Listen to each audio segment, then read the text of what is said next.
Good morning, Dan and Amy. And Amy, this is an intercession by the airlines I think you'll support. Airlines could soon start weighing passengers before flights. That's so smart.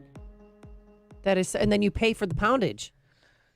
And that's not exactly what's happening, but If you're that's 300 something pounds, could wouldn't do. you pay different than what I weigh, which is 210? I mean, what? Well, that's not what they're proposing. They're not talking about for pricing. They're actually talking about for airline safety. Because, you have to calculate the load the weight that you're carrying. And if you're on a smaller aircraft, you can't have everyone on the right side of the plane. You have to distribute the weight proportionately. Well, you do. I've been on those smaller aircraft where, like, can you move to this side, to balance out the wings? Yeah, well. I'm like, yeah, all 300 pounds of me, sure, I'll help out. Well, you should try a commercial airliner rather than flying around in a Cessna Skyhawk 172 everywhere you go. Maybe And your Eclipse, experience would be a little bit okay. different. Yeah, so it's largely COVID related. The weight of an average adult passenger and carry-on bag will be increased to 190 pounds in the summer and then 195 pounds in the winter. That's up from 170 and 175 pounds respectively, according to a report on these new FAA standards. Airlines would have to increase the average weight of female passengers and carry-ons. That was obviously for men. Right. From 145 pounds to 179 pounds in the summer. She ain't a lady unless she's 180. Come on, Chuck from Delavan. I hear you. Does that include her carry-on bag? Yes. Okay. Female passengers and carry-ons. And I know what ladies are going to say. Oh, it's mainly because of the weight of my carry-on. Right. Not because of I have a lot of shoes in there and a curling iron and... Not because of the weight I'm carrying. No, of course not. So 145 to 179 and to 184. 179 in the summer, 184 in the winter. Males are going to go up from the as I said, the 185 they were Right. to this coming summer 200 pounds, and then 205 pounds in the winter. I believe it. I get nervous too when people get on the plane and they're overweight, and then sometimes when you're taking off, you feel like there's this lag, like.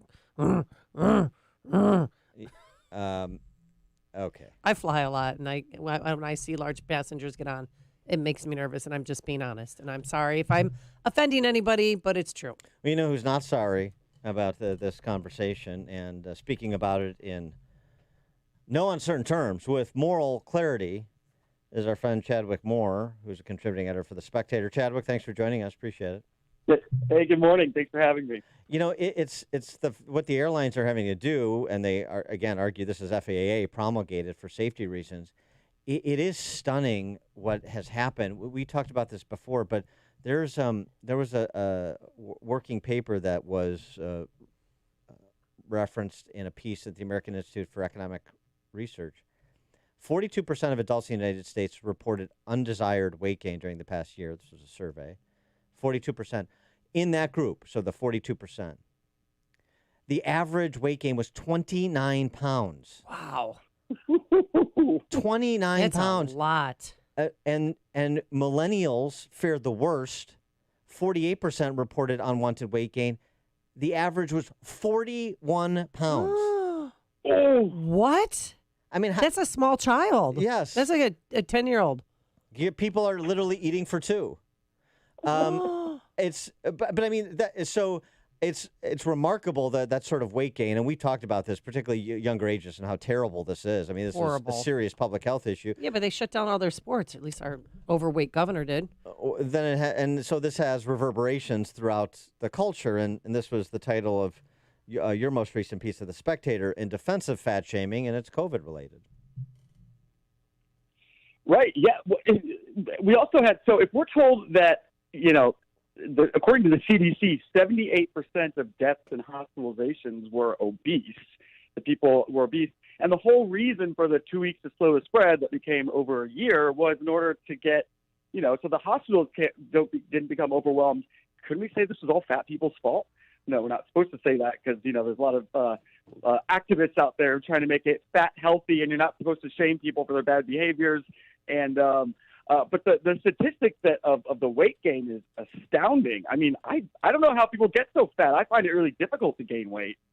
Oh, must be nice to be you. I mean, I've gained some lb since this began. Oh, please. I have. You weigh like you're like 6 foot and like 92 I have. pounds. No, no. Not after this pandemic, because I wasn't coaching for a year, and then I realized, oh my gosh, walking up and down those stairs at Blaine, that really makes a difference. Well, that's because you're every old. day. Oh, because I'm It's old. not Oh, because that's you're right. fat. It's Oh, because it's you're a old. metabolism thing. Yeah, that's the difference. But you're right, though, because every time, when I have to go to press conferences with our governor, I want to bring it up, but it's such a stigma attached to anybody who even dare ask a question like that. But here we have our governor who I think this is a health issue. He's got to get his house in control, his temple in control, so to speak, his body, because he is grossly overweight. He even broke his femur 2 summers ago just because he was standing at the state fair. He's a Chadwick. physical impossibility. Yeah. Yeah.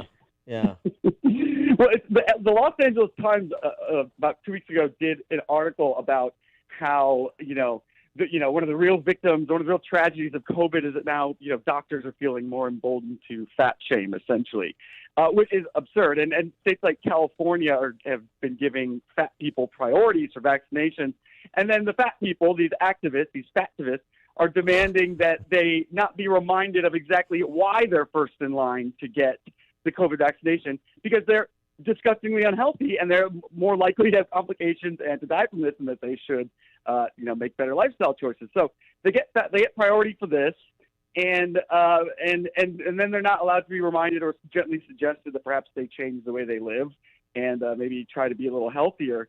No, don't do that. It might make them feel bad. So everyone just has to put up with it, and then maybe your plane's going to crash, because I don't know if that's what you were mentioning earlier would actually go along with that. I think there'd be a massive backlash if the airline started to try to weigh people and charge them well, it'll be interesting. more. Well, it's for our safety. Yeah, though. not pricing, but in terms of understanding how many passengers you can take when you're changing. I mean, that's a significant weight increase in terms of the average passenger plus carry-on. And, it affects their bottom line because it affects how many people they can obviously transport when you're talking about the amount of weight that they can carry safely. But it's not just that you're not supposed to shame people. You're supposed to celebrate it. I mean, when Sports Illustrated isn't putting dudes pretending to be women on their swimsuit issues, they're putting plus-size models like Tess Holliday and so Vogue and all these other two. This is so it's just as beautiful and just as wonderful as your more traditional swimsuit models like Amy. Yeah, and you're never going to convince people that's aspirational. I mean, we're biologically programmed to not be attracted to people who appear that they are dying, in that sense, especially in this case, intentionally killing themselves. So they're trying to force this, I guess, a new standard of beauty, or trying to tell people that this is supposed to be acceptable, and but it's not going to work.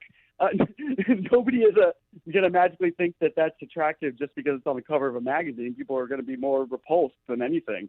And another thing with the airplanes, I wonder if they're factoring in, if they start asking people to enter their weight, perhaps, I guess, when they're buying a ticket. I wonder if they're going to lie. Well, yeah, but could that backfire with people lying about their weight, and then suddenly the plane's way overweighted than it would have been? See, I would lie high. I would lie high just to support people. I mean, that are fidging the numbers on their weight. Well, I would just offer this. I would just offer this simple message, and anybody who thinks about lying, you're putting your life at risk, right? And the risk of others. Well, people don't care about other people. I'm just talking about putting your life at risk. Right. If we start to struggle over water, you're the first one out. Okay. Now this is also too. It's interesting. You write, Chadwick, in the realm of the stridently unhealthy, smokers are better people than the fats, as you call them. Almost everyone is. Get in a smoker's face and tell them they stink and will die a gruesome death from lung cancer, and they're more likely to shrug and agree with you. But the fats have to be coddled if you can support that kind of weight, right?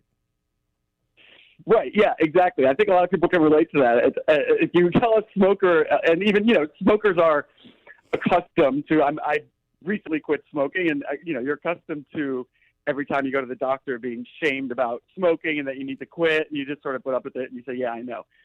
And then, you see these articles like the one in the LA Times that I referenced in that piece where, God forbid, the doctors say, hey, maybe you should consider dropping a few pounds. Well, then, these people are going to come at you like a roaring elephant seal during mating season, and it's they're very hypersensitive about these things. And we see this with all the sort of left-wing cry bullies that they they're so thin-skinned about so many things. It's almost impossible to take them seriously. Since you're in New York, I just had to get your review of the news out yesterday. That the New York Post was reporting it. Nipple Rings Gambino there, the governor, who's amazingly survived, and all those Democrats that were hewing and crying about his alleged mistreatment of women have all of a sudden gone silent. $5 million he made on that tome he wrote about how to, manage heroically in a crisis like COVID-19. $5 million. Yeah, I believe that comes out to he basically made $100 off of every person who died in New York from COVID. I think that's where the numbers work out. And will he give it up? Does he even care? Of course not. Look at him, how he's with all the accusations against him from women. He doesn't care. He's not going anywhere. He's going to keep his money. And it's just so grotesque and immoral that he wrote. This is the fact that he wrote this book during COVID. Well, right. He probably didn't write it himself, but put it out while he was on TV every single day, pretending that he had everything under control, and then during that same time, remember he got an Emmy for international daytime Emmy. Yeah. Yeah. It's disgusting. It's so immoral. He doesn't care though. I mean, he seems like he's got psychopathic tendencies. I think most people would agree. He's goofy. And there's a Chicago word that's perfect for a guy like him, jagoff.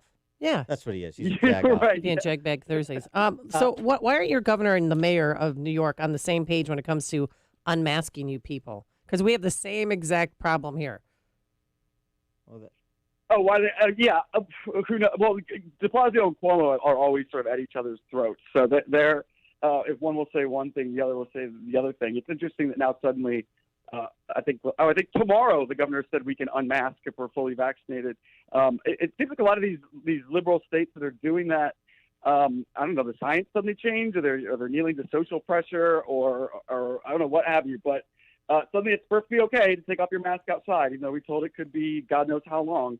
I believe Fauci was saying it'd be like 2022 or something not too long ago. Yeah, the end of 2022. Well, it's all going to get better when Andrew Giuliani is your governor. That's going to be an interesting candidacy, Andy Giuliani for governor. Yeah. Oh, for sure. Chadwick Moore, contributing editor for The Spectator. Chadwick, thanks for joining us. Thanks, my pleasure. Thank you, and he joined us on our turnkey.pro answer line. It's like a hot, steaming cup of information to start your day. It's Chicago's Morning Answer on AM 560. The Answer. Honey, what are we going to do with your grandparents' old coins and jewelry? I'm pretty sure they're worth some money. You've been saying that for years. Okay, how about PGS Gold and Coin? They're the best when it comes to selling family valuables. And you know this because... PGS, when it comes to your valuables, they're the best. Do that again. PGS, when it comes to your valuables, they're the best. Isn't that the place Jeff sold his grandmother's jewelry when she passed? Yep, he checked out pgsgoldandcoin.com and found tons of positive reviews. He was blown away by how much he got. Do you? Oh, you're already on the site. Almost. pgsgoldandcoin.com. PGS Gold and Coin, the upscale way of selling your coins, jewelry, diamonds, and collectibles. Family owned and operated for over 14 years. Rated A+ by the Better Business Bureau, now with 4 Chicagoland locations. And they make house calls. 888-416-2701 or pgsgoldandcoin.com. PGS, when it comes